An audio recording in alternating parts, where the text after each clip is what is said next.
নমস্কার বন্ধুরা, আশা করি সবাই ভালোই আছেন। তো বন্ধুরা, এই ভিডিওতে আমি আলোচনা করব ডিএলএড আপনারা অ্যাডমিশনের জন্য কীভাবে অনলাইন ফর্ম ফিল আপ করবেন সেই সম্পর্কে আমি এই ভিডিওতে আলোচনা করব।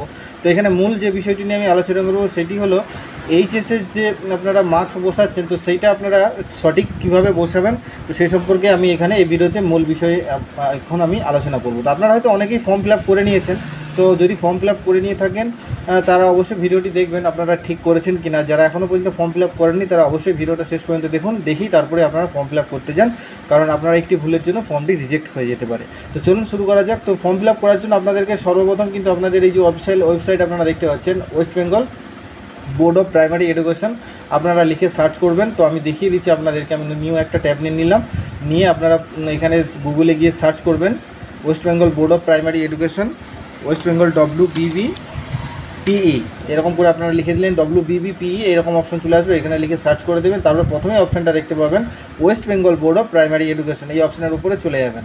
তো বন্ধুরা, যারা চ্যানেলে নতুন এসেছেন তো অবশ্যই চ্যানেলটিকে সাবস্ক্রাইব করে নেবেন এইরকমই সঠিক ভিডিও দেখার জন্য, যাতে ভবিষ্যতেও যখনই কোনো ভিডিও আপলোড করি সবার আগে আপনার কাছে পৌঁছে যায়। এরপরে এখানে দেখতে পাচ্ছেন ইম্পর্টেন্ট লিঙ্ক, এই যে ইম্পর্টেন্ট লিঙ্ক এই অপশানের উপরে আপনারা ক্লিক করে দেবেন। তারপরে এখানে একটু নিচের দিকে আসবেন, এখানে দেখতে পাচ্ছি online application for admission to 2 year DElEd course regular mode session 2024-26। তো এই অপশানের উপরে ক্লিক করে দেবেন আপনারা।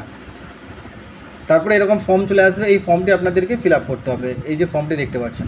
তো এটি কীভাবে ফিল আপ করবেন আমি প্রথম থেকে শেষ পর্যন্ত আরেকবার বলে দিই, তারপরে মেনলি আমি এই বিষয়টা নিয়ে আলোচনা করব, আপনারা এইচএসের মার্কস কীভাবে আপনারা বসাবেন।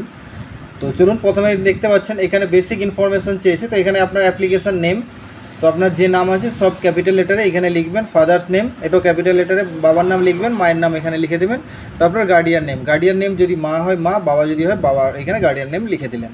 তারপরে এখান থেকে সিলেক্ট জেন্ডার সিলেক্ট করে দিলেন। তারপরে এখানে ডেট অফ বার্থ এইখানে ক্লিক করে এই যে ক্যালেন্ডার দেখতে পাচ্ছেন, এই ক্যালেন্ডার থেকে আপনারা সিলেক্ট করে নেবেন। প্রথমে বছর সিলেক্ট করে নেবেন এখান থেকে, তারপরে মাস এখান থেকে সিলেক্ট করে নেবেন, তারপরে ডেটটা এখান থেকে সিলেক্ট করে নেবেন, তারপরে এখানে দেখবেন এসে যাবে। তারপরে ক্যাটাগরি জেনারেল সিলেক্ট করে নেবেন। এবারে মেল আইডি, ফোন নম্বর দিয়ে দেবেন, হোয়াটসঅ্যাপ নাম্বার, যদি ফোন নম্বর আর হোয়াটসঅ্যাপ নাম্বার একই থাকে তো একই নাম্বার বসিয়ে দেবেন, কোনো অসুবিধা নেই। এরপরে আধার নাম্বার, এরপরে রিলিজিয়ান, আপনি কোন রিলিজিয়ান সেটা এখান থেকে বসিয়ে দেবেন। এরপরে সিলেক্ট অ্যাপ্লিক্যান্ট টাইপ, এবারে টাইপ কি, এবারে যদি এক্স সার্ভিসম্যান বা ইন সার্ভিস আপনি যদি সার্ভিস করেন তাহলে কিন্তু আপনি এইটার মধ্যে সিলেক্ট করবেন, নাহলে নান এই অপশানের উপরে সিলেক্ট করে দেবেন। তারপরে পার্মানেন্ট অ্যাড্রেস, এখান থেকে আপনার অ্যাড্রেস সিলেক্ট করে নেবেন, এখান থেকে আপনার স্টেট দিয়ে দেবেন, তারপরে ডিস্ট্রিক্ট লিখে দেবেন, আপনার পিনকোড, তারপরে পোস্টাল অ্যাড্রেস বলতে এখানে ফুল অ্যাড্রেসটা আপনি লিখে দেবেন। এখানে village, post office, police station আর ডিস্ট্রিক্ট এটা একসঙ্গে, এটা পুরোটা এখানে লিখে দেবেন। তারপরে ইনস্টিটিউট নেম, এখানে হচ্ছে অ্যাকাডেমিক ইনফরমেশান এইচএস 10+2 আর ইকুইভ্যালেন্ট, তাহলে আপনার এইচএসের এখানে কোন স্কুলে পড়েছেন সেই স্কুলের নামটা এখানে আপনি লিখে দেবেন। তারপরে ফার্স্ট ল্যাঙ্গুয়েজ, আপনার ফার্স্ট ল্যাঙ্গুয়েজ কী ছিল সেটা এখানে আপনি দিয়ে দিলেন। ধরুন আপনার ফার্স্ট ল্যাঙ্গুয়েজ বেঙ্গলি ছিল, বেঙ্গলি বসিয়ে দেবেন। এবার সেকেন্ড ল্যাঙ্গুয়েজ যদি ইংলিশ থাকে ইংলিশ বসিয়ে দেবেন। তারপরে এখানে ফার্স্ট ল্যাঙ্গুয়েজ ফুল মার্কস, তো যদি 100 থাকে 100, 200 হলে 200, তো আপনার 100 এখানে থাকলে 100 সিলেক্ট করে দেবেন, আর ইংলিশেও 100 থাকলে 100 সিলেক্ট করে দেবেন। এরপরে নিচে চলে আসবেন, এরপরে হচ্ছে 10+2 কোন বোর্ডের আন্ডারে আপনি পড়াশোনা করেছেন, মানে উচ্চ মাধ্যমিক কোন বোর্ডের আন্ডারে দিয়েছেন। এবারে যদি West Bengal board of council of higher secondary education, মানে আপনি যদি ওয়েস্ট বেঙ্গল বোর্ডের আন্ডারে থাকেন তাহলে এইটা ভোকেশনাল আছে West Bengal council of higher secondary education, এই যে অপশনটা দেখতে পাচ্ছেন West Bengal council of higher secondary education, তো এইটার উপরে আপনারা সিলেক্ট করে দেবেন যদি আপনি এই বোর্ডের আন্ডারে পড়াশোনা করতে থাকেন। এরপরে পাস কত সালে হয়েছেন সেটা এখান থেকে আপনি সিলেক্ট করে নেবেন, যে বছর আপনি পাস করেছেন। এরপরে হচ্ছে মেন পয়েন্ট, এখানে ফুল মার্কস, এখানে আপনাদের কত মার্কসের আপনি পরীক্ষা দিয়েছেন। তো এখন অবভিয়াসলি সমস্তই কিন্তু ওয়েস্ট বেঙ্গল বোর্ডে 500 নম্বরের পরীক্ষা হয় বেস্ট অফ 5-এর আন্ডারে, তো এখানে আপনি 500 সিলেক্ট করে নেবেন। এরপরে যে মেন পয়েন্ট এখানে দেখতে পাচ্ছেন আপনার ল্যাঙ্গুয়েজ, আপনি ল্যাঙ্গুয়েজে কত পেয়েছেন সেটা আপনাকে বসাতে হবে। তারপরে এখানে দেখতে পাচ্ছেন 1 নম্বর, 2 নম্বর, 3 নম্বর, 4 নম্বর, 5 নম্বর, এখানে কিন্তু 5টা অপশান দেওয়া আছে, মানে 5টা সাবজেক্টের এখানে কিন্তু নাম্বার আপনাকে বসাতে হবে, একটা ঘরে একটা সাবজেক্টের নাম্বার। আর এখানে ওপরে লেখা আছে total marks obtain in best of 5, তাহলে বেস্ট অফ 5 আর এক্সক্লুসিভ ইভিএস, আর ইভিএসটা যদি আপনার থাকে সেটা কিন্তু আপনাকে বাদ দিয়ে আপনাকে বসাতে হবে, ইভিএসটা বসানো চলবে না। তো এখানে দেখতে পাচ্ছেন আপনার বেস্ট অফ 5-এর মধ্যে 5টা সাবজেক্ট আছে। তো অনেক ক্ষেত্রে দেখা যায় এখানে ল্যাঙ্গুয়েজ আমরা সাধারণত বেঙ্গলি ল্যাঙ্গুয়েজ হিসেব করি, বেঙ্গলি বাংলাতে আমরা যা নাম্বার পেয়েছি এখানে বসিয়ে দিই। তারপরে পরপর আপনার যেটা 5টা সাবজেক্ট আছে যেটাতে আপনি বেশি বেশি নাম্বার পেয়েছেন আর যেটা কম নাম্বার পেয়েছেন সেটা বাদ দিয়ে বাকি 5টা আপনারা এখানে বসিয়ে দেন। কিন্তু অনেক সময় দেখা যায় ল্যাঙ্গুয়েজের ক্ষেত্রে আপনার দেখা গেল বাংলাতে আপনি কম ল্যাঙ্গুয়েজ পেয়েছেন, তো সেখানে কী করবেন? তো বাংলাতে কম ল্যাঙ্গুয়েজ যদি আপনি বাংলাতে কম পেয়ে থাকেন তো সেখানে আপনার সেকেন্ড ল্যাঙ্গুয়েজ আপনার ইংলিশ আছে, তো সেক্ষেত্রে কিন্তু আপনি ইংলিশের নাম্বারটা এখানে আপনি বসাতে পারেন। তাহলে আপনার ল্যাঙ্গুয়েজ আপনার ইংলিশ আর বাংলা দুটো ল্যাঙ্গুয়েজ হয়, ফার্স্ট ল্যাঙ্গুয়েজ সেকেন্ড ল্যাঙ্গুয়েজ।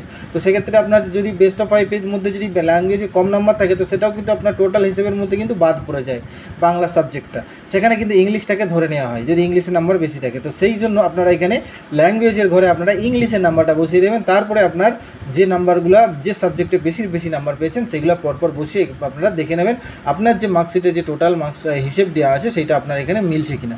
যদি মিলে যায় তাহলে অবশ্যই আপনি ঠিক করেছেন, আর যদি আপনারা এখানে ল্যাঙ্গুয়েজে আপনার বাংলা কম নাম্বার থেকেও যদি আপনারা অ্যাপ্লাই করে থাকেন তাহলে কিন্তু আপনি ভুল করেছেন।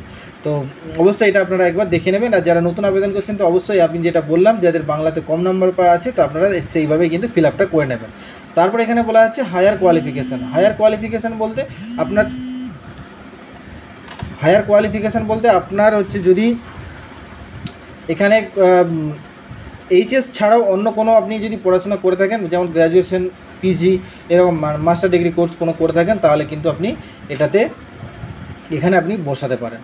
তারপরে হচ্ছে এখানে অ্যাপ্লাই অন কলেজ ইনস্টিটিউশন, আপনি কোন কলেজের জন্য আবেদন করতে চাইছেন, মানে কোন কলেজে আপনি পড়াশোনা করতে চাইছেন ডিএলএড, সেইটা আপনাকে এখান থেকে সিলেক্ট করে নেবেন। তো আপনি প্রথমে এখানে ডিস্ট্রিক্ট সিলেক্ট করে নেবেন আপনার কোন ডিস্ট্রিক্টে আপনি পড়তে যাচ্ছেন। তারপরে এখানে গভর্নমেন্ট না প্রাইভেট সেলফ ফাইন্যান্স, তো যদি গভর্নমেন্ট করতে চান আর প্রাইভেট করতে চান আপনি হয়তো ধরুন দুটোতেই আপনি আবেদন করতে চান, তো সেক্ষেত্রে কিন্তু বলে রাখি আপনারা কিন্তু একই ফর্মে দুটো জন্য আপনারা কিন্তু ফিল আপ করতে পারবেন না। যদি প্রথমবারে গভর্নমেন্ট করেন তাহলে দ্বিতীয়বারে কিন্তু আপনাদেরকে নতুন করে যখন ফর্ম ফিল আপ করবেন তখন আপনি প্রাইভেট করতে পারেন। তাহলে গভর্নমেন্ট একটা ফর্মে যদি করে নেন দ্বিতীয়বারে আপনাকে নতুন করে আবার প্রাইভেটের জন্য আবেদন করতে হবে।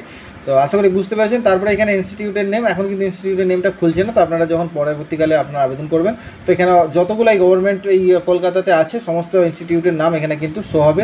আর যদি প্রাইভেট দেন প্রাইভেট এখানে সিলেক্ট করবেন, তো সমস্ত কলেজ এই যে দেখতে পাচ্ছেন এখানে যে কলেজগুলো আছে এখানে দেখতে পাচ্ছেন এসে গেছে, তো এখানে এসে যাবে। তো সেই অনুযায়ী আপনারা এখানে একটা সিলেক্ট করে নেবেন যেটা আন্ডারে আপনারা করতে যাচ্ছেন। তো কলকাতার আন্ডারে এখানে প্রাইভেট দুটো কলেজের নাম এসেছে, তো এখানে সেই হিসেবে দুটোর মধ্যে যে কোনো একটা আপনারা চুজ করে নেবেন। তো আপনার যেটা আছে ডিস্ট্রিক্টে তো সেই মতো এখানে কিন্তু আপনারা অপশান পেয়ে যাবেন।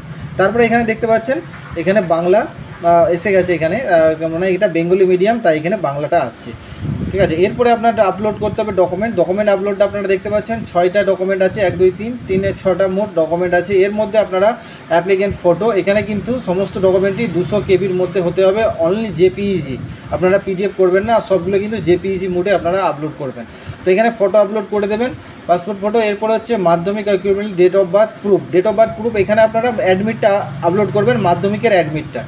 এরপর হচ্ছে কাস্ট সার্টিফিকেট, আপনি যদি কাস্ট হয়ে থাকেন তাহলে কাস্ট সার্টিফিকেট এখানে আপলোড করবেন। আর এখানে অ্যাপ্লিক্যান্ট সিগনেচার, যদি আপনি আপনার সিগনেচারটা এখানে আপলোড করে দেবেন। তারপরে হচ্ছে এইচএস আর মার্কশিট, আপনার এইচএসের মার্কশিটটা এখানে আপলোড করে দেবেন। এবার এক্স সার্ভিসম্যান যদি হন তাহলে কিন্তু আপনি এটা পিডিএফে আপনাকে আপলোড করতে হবে, পিডিএফ ফাইলে। এক্স সার্ভিসম্যান হলে এখানে আপনার এক্স সার্ভিসম্যান সার্টিফিকেটটা এখানে আপলোড করে দেবেন।